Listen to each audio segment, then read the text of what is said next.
Bom, estamos aqui no apartamento de Antônio Carlos Pereira Pinto, filho do usineiro Jorge Pereira Pinto. O Antônio Carlos Pereira Pinto administrou as usinas Santa Maria e Santa Isabel.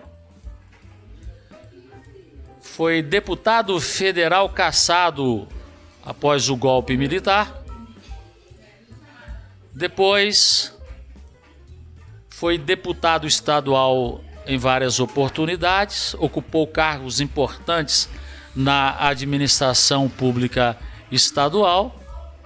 Ele é um artista plástico reconhecido nacionalmente, autor de livros, e ele nos recebe aqui, junto com a TV Alcance, em parceria com o jornal O Norte Fluminense, em seu apartamento aqui no Rio de Janeiro, em Copacabana. Primeiramente, agradecer você, Antônio, por nos dar a honra de receber-nos aqui em seu apartamento. É uma grande satisfação para nós.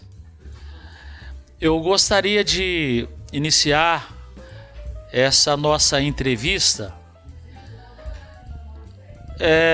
relembrando os tempos lá em Campos dos Goytacazes, onde você nasceu. Sua mãe, Alcinda, ela foi assassinada num comício em Campos dos Goytacazes em 15 de agosto de 1937. O senhor tinha 9 anos. O que é que o senhor poderia dizer sobre esse triste episódio na sua vida? Muito prazer em recebê-lo aqui. E para conversar uma coisa muito bom, foi muito profunda, muito triste e muito importante também lá para Campos.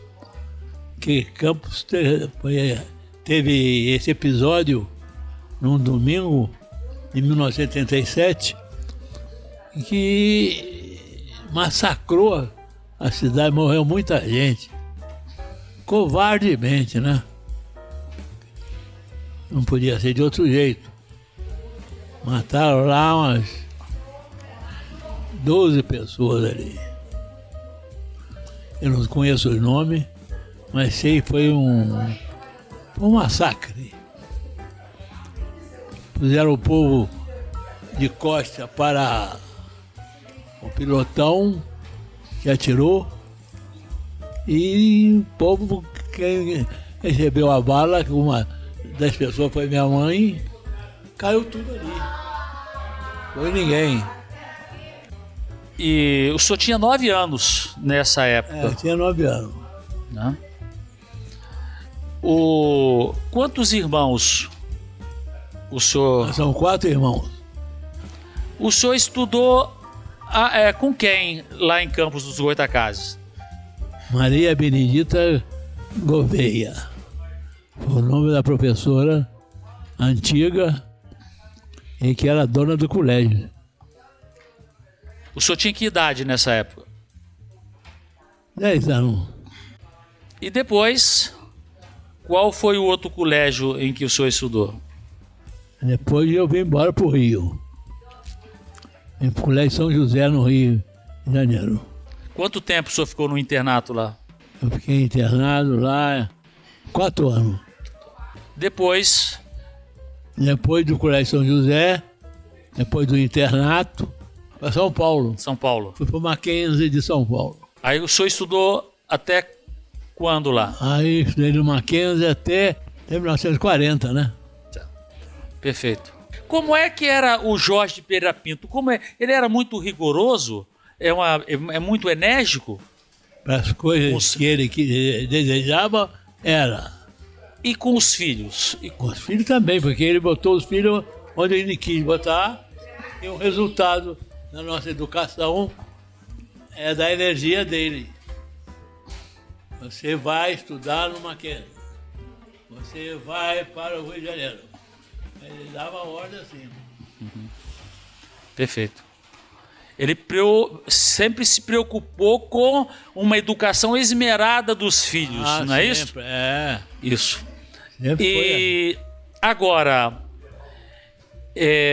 ele teve um momento em que chama os filhos para ajudar na administração das usinas Santa Isabel e Santa Maria. O senhor, por exemplo, foi um que realizou essa administração, não é isso? Eu fui para lá, fui para Santa Maria e ficava administrando Santa Isabel também. Cada usina tinha mais ou menos 1.000 operários. Era muita gente. Nas duas usinas? Cada usina tinha umas 1.000 pessoas. 1.000 operários nas duas e 1.000 pessoas morando em cada comunidade, né? Lá eles tinham tudo. Tinha cinema, tinha escola, tinha jardim da infância. A usina Santa Maria, antes do Jorge, tinha também a participação do seu tio José Carlos Pereira Pinto, que foi senador, não é isso? Senador. É outro episódio já. Uhum. José Carlos Pereira Pinto foi senador e era um homem interessante, porque ele doou a Santa Casa de Campos, foi ele quem deu. Campos estava sem Santa Casa, estava tudo quebrado, e ele foi chamado, e ele doou a Santa Casa. Vocês façam a Santa Casa aí, que eu pago.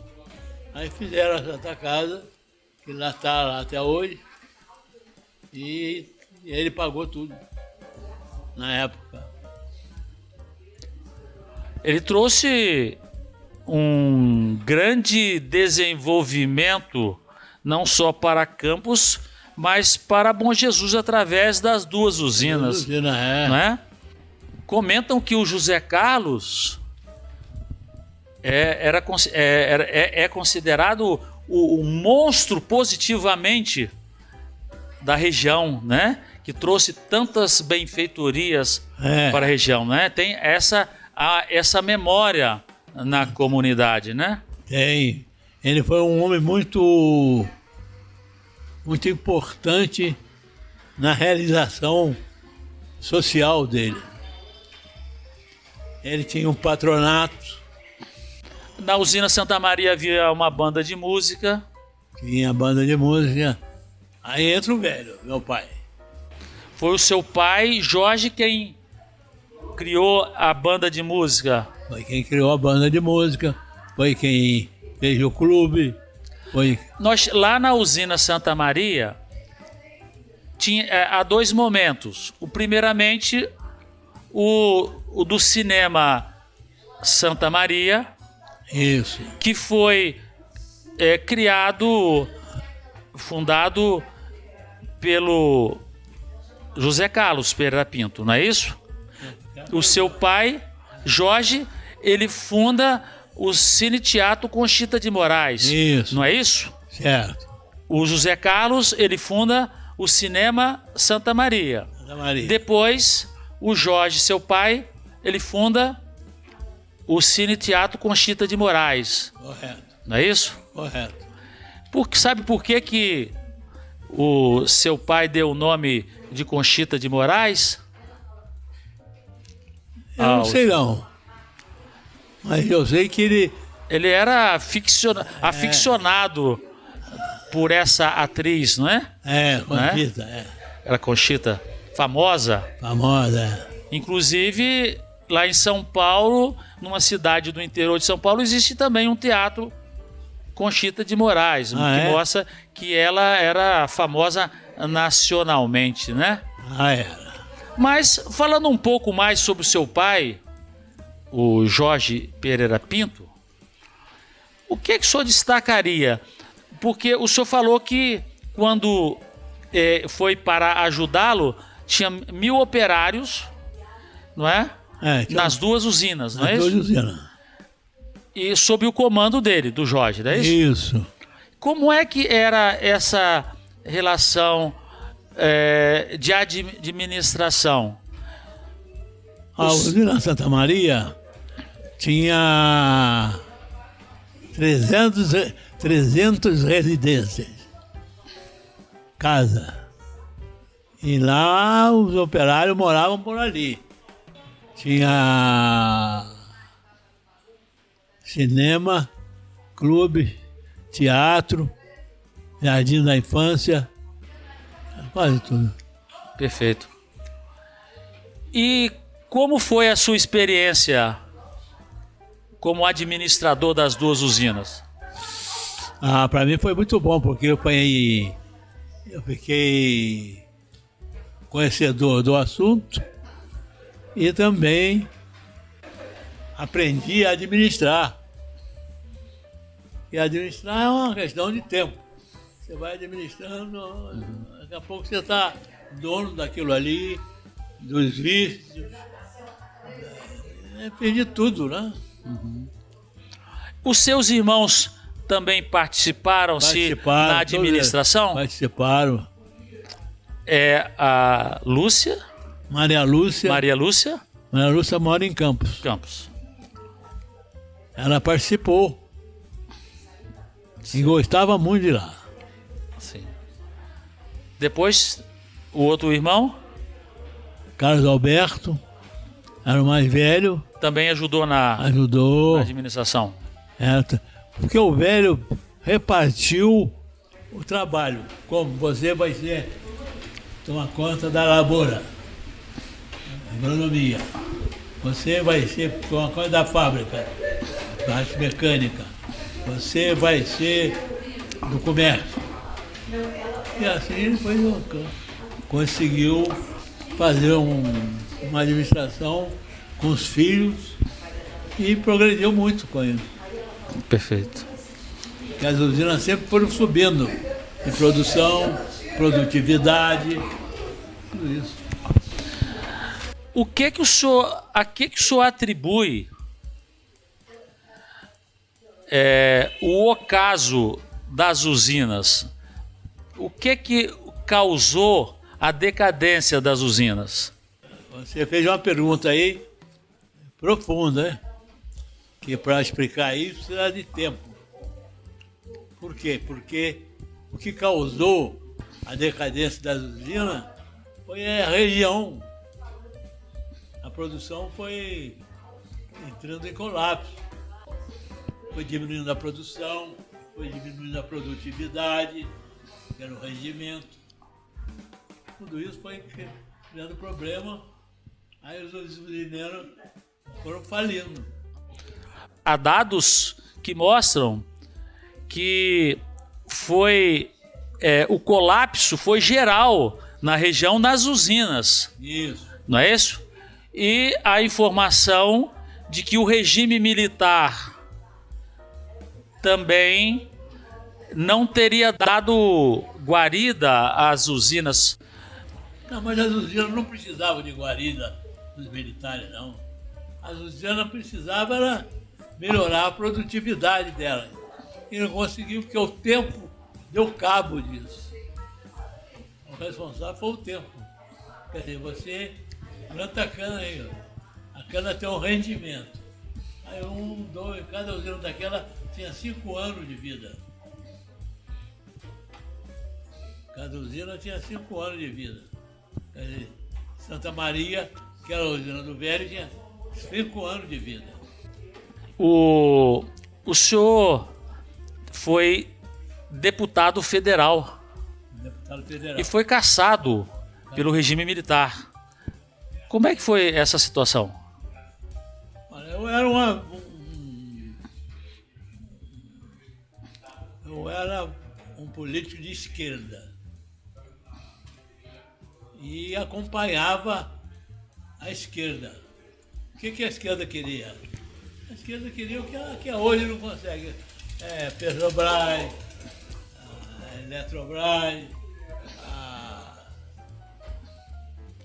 Enfim, Reforma agrária. reforma agrária. A esquerda continua querendo tudo que deseja hoje. Só que hoje é outra época. Naquela época você podia lutar por isso, que o povo ia para a rua. E hoje? Hoje o povo não vai para a rua, não. Vamos falar dele aí. Que é. Você não vê mais o povo sair na rua impedindo a Petrobras. Petróleo é nosso. Petróleo já é nosso. Isso é o resultado de uma luta. Uma luta que foi travada naquela época. A luta do petróleo. O petróleo foi conseguido às custas de uma luta grande de rua. Como se deu a cassação do seu mandato de deputado federal no regime militar? Foi quando que ocorreu isso? É um troço tão triste que eu não vou nem me lembrar direito.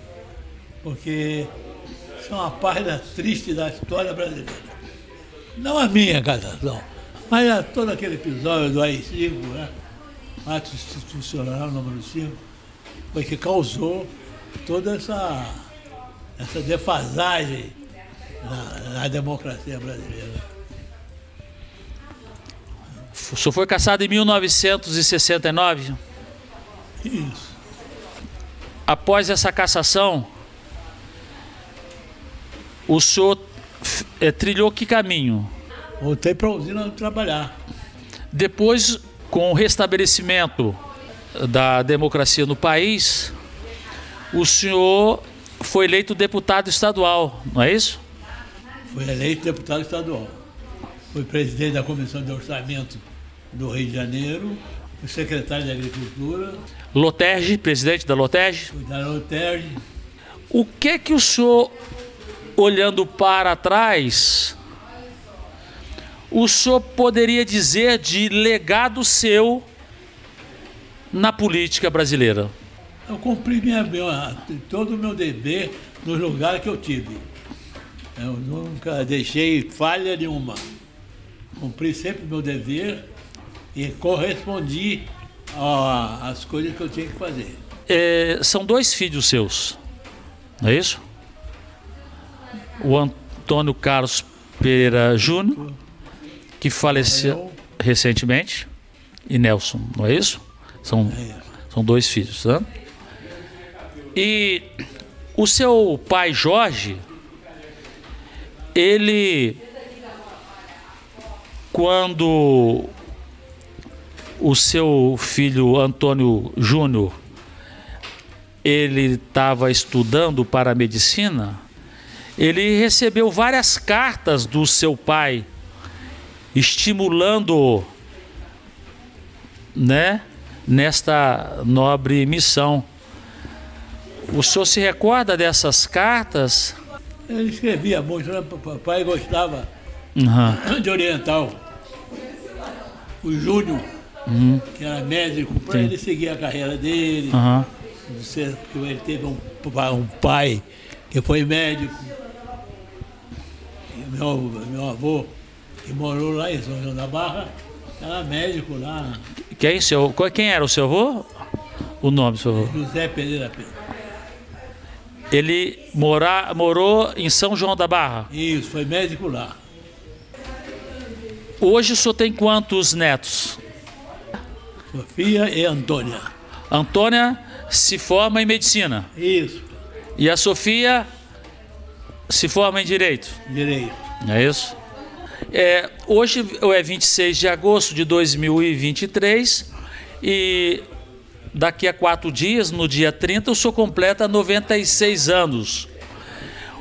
O senhor, fazendo um retrospecto da sua vida, o senhor poderia dizer que tem um sentimento de dever cumprido? Eu gosto muito de saber, de me procurar nesse episódio todo e achar que eu cumpri tudo direitinho. Eu nunca falhei, não. Nunca falhei como deputado, nunca falhei nos cargos que eu ocupei, Comissão de Orçamento, Secretaria de Agricultura,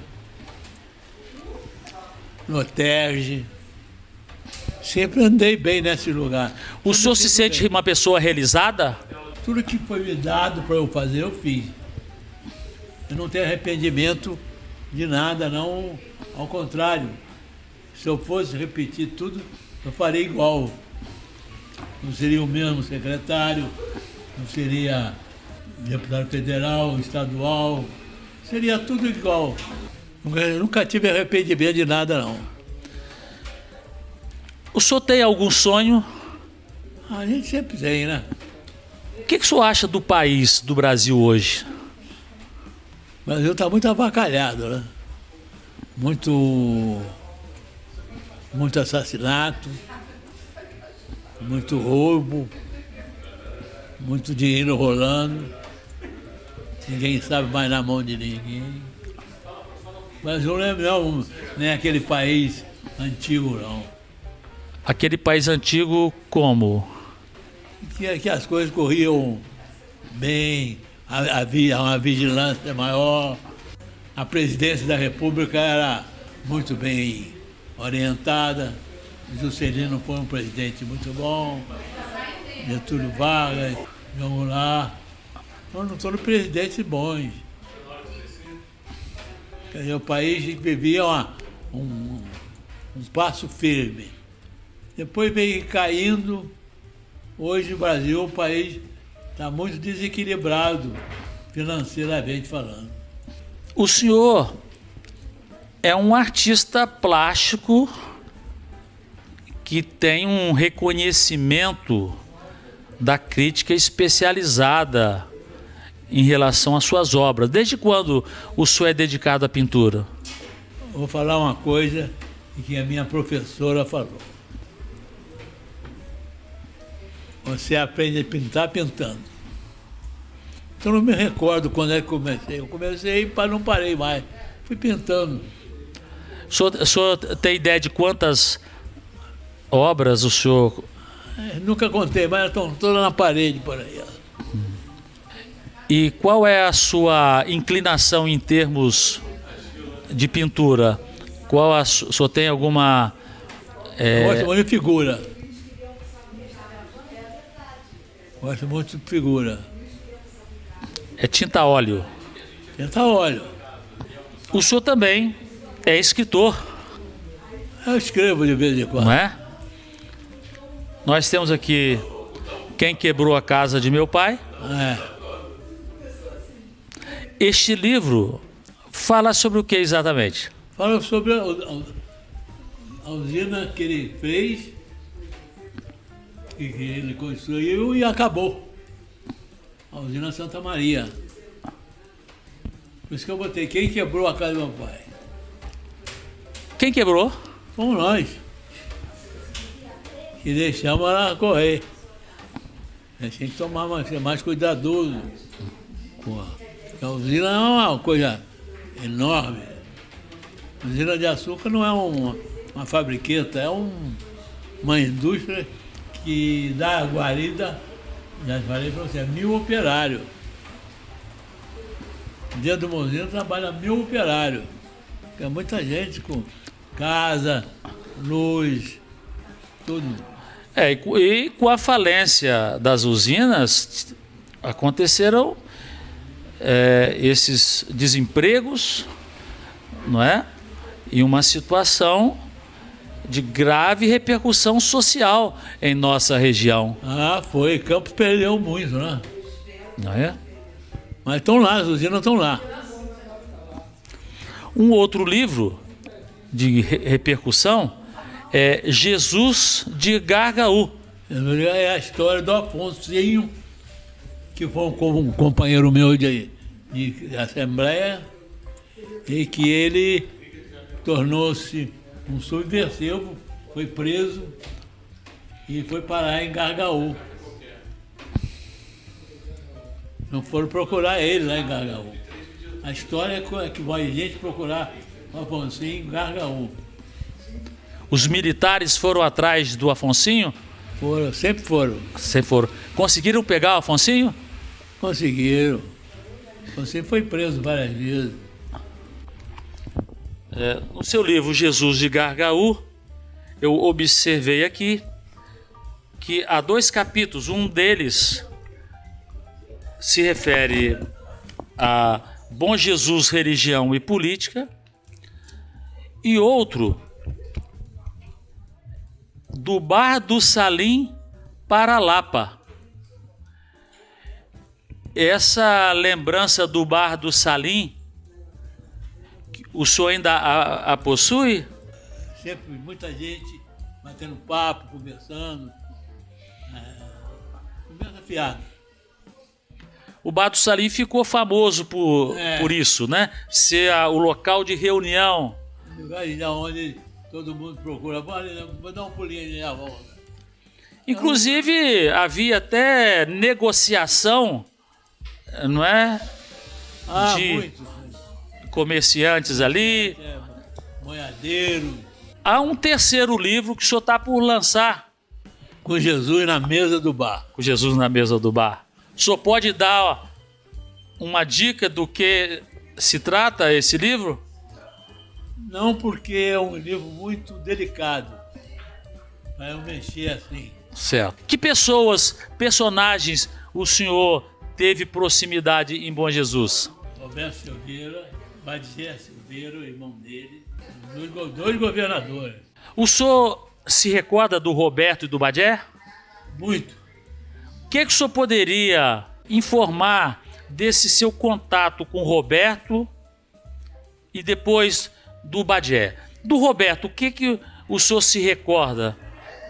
Roberto foi o melhor governador que o Estado do Rio teve, porque ele era um idealista, jovem. Roberto se dedicou muito à política brasileira, né? Roberto era um nacionalista. Roberto Silveira era um...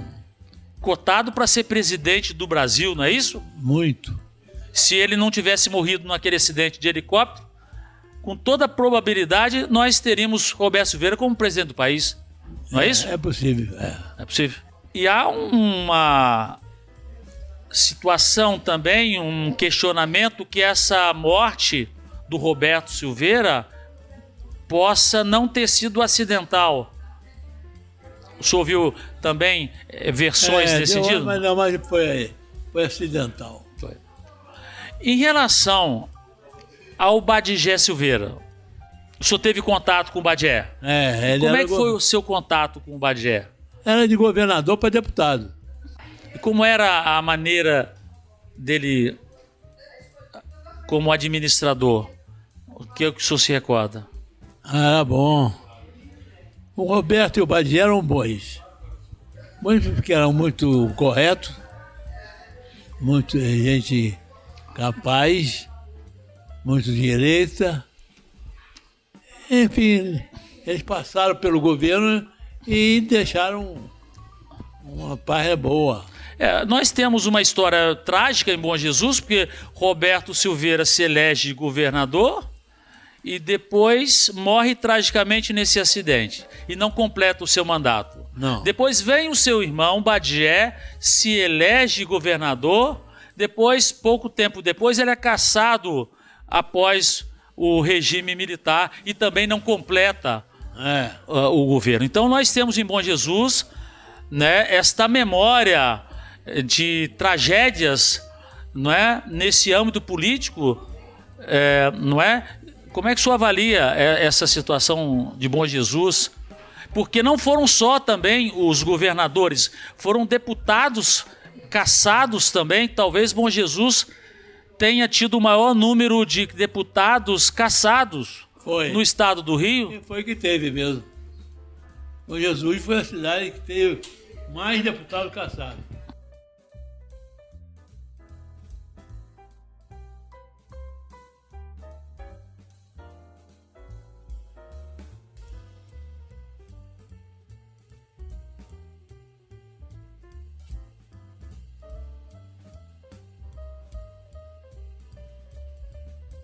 Que mensagem o senhor deixaria para as novas gerações? As novas gerações têm uma responsabilidade muito grande, que esse país é um país que tem um futuro enorme, né? O Brasil é um país que precisa ser tratado como uma grande potência. Sr. Antônio Carlos Pereira Pinto, eu quero agradecer imensamente esta sua acolhida ao jornal O Norte Fluminense e à TV Alcance por esse momento tão importante de informações históricas e memoráveis na história local e nacional. Muito obrigado. Eu agradeço a você ter vindo aqui em casa, conversado. Não é a primeira vez. Bom Jesus tem esse jornal, que é uma resultante de uma luta do Ézio Bastos, que é o pai da Maria Alexandrina. A cidade daquele tamanho, que tem 2 jornais, é muita coisa. Sabe lá o que é isso?